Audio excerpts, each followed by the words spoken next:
Minneapolis, the basement of an old flour mill building, sometime in the autumn of 1943. A pigeon, in a small canvas harness, is calmly pecking at a glass screen the size of a paperback novel. The screen has the silhouette of a warship projected onto it from behind. Every time the warship drifts to the left, the pigeon pecks the left side of the screen. Every time it drifts right, the pigeon pecks the right. A grown man in a tweed jacket is making notes on a clipboard. The notes will, in about a year, be presented to a committee of senior United States military officers who will look at them and look at the pigeon and decide that the United States is not in fact going to win the Second World War this way.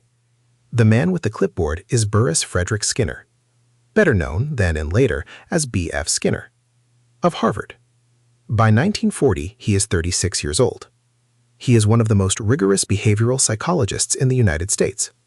He has built an entire career around what he calls operant conditioning, the slow, incremental shaping of behavior in animals or in people by reinforcement. In April of 1940, Skinner was on a train, Minneapolis to Chicago. He was looking out the window, and running alongside the train, just outside the carriage, was a flock of birds, keeping perfect formation with a moving object that weighed about 400 tons. He thought about that flock for a while.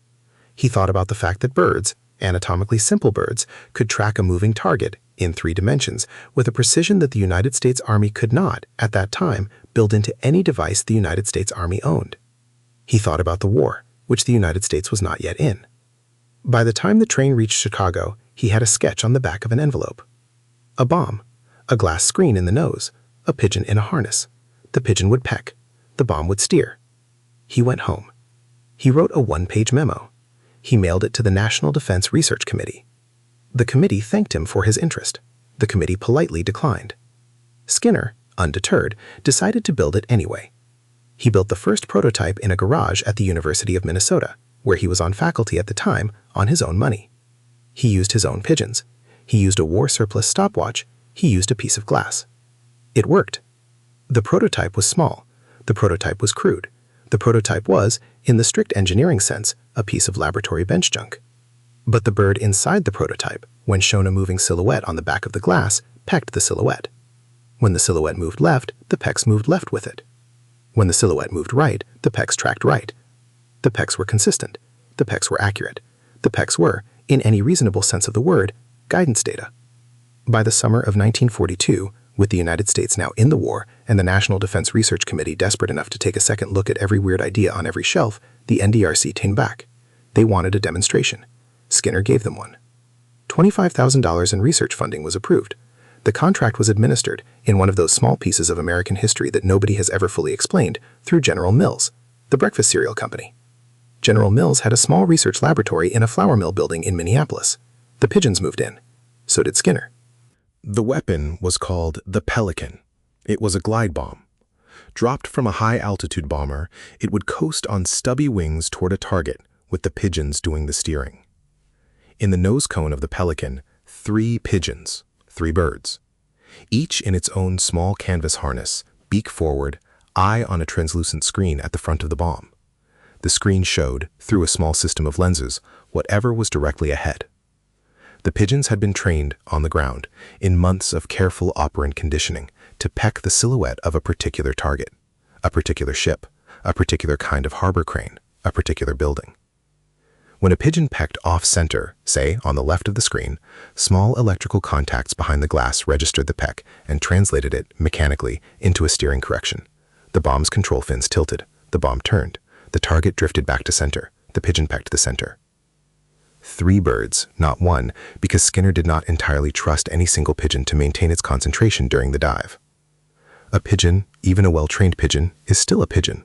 A pigeon can blink. A pigeon can be momentarily distracted by a piece of grit on its eye.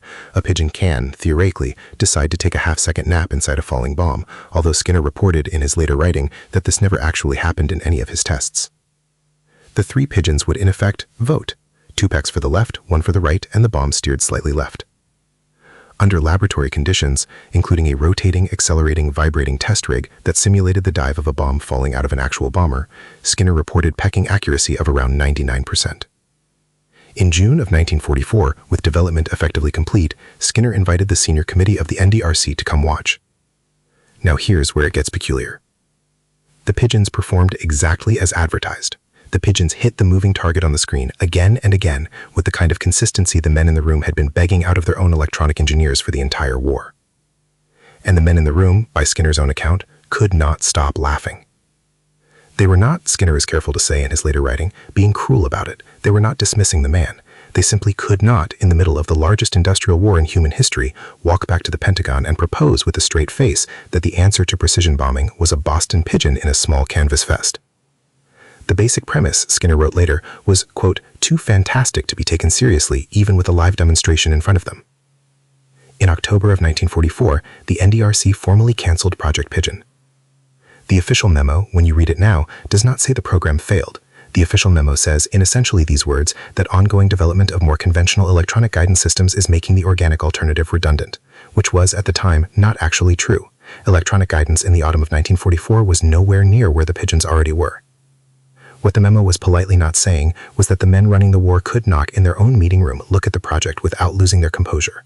Skinner, by every account, was philosophical about it.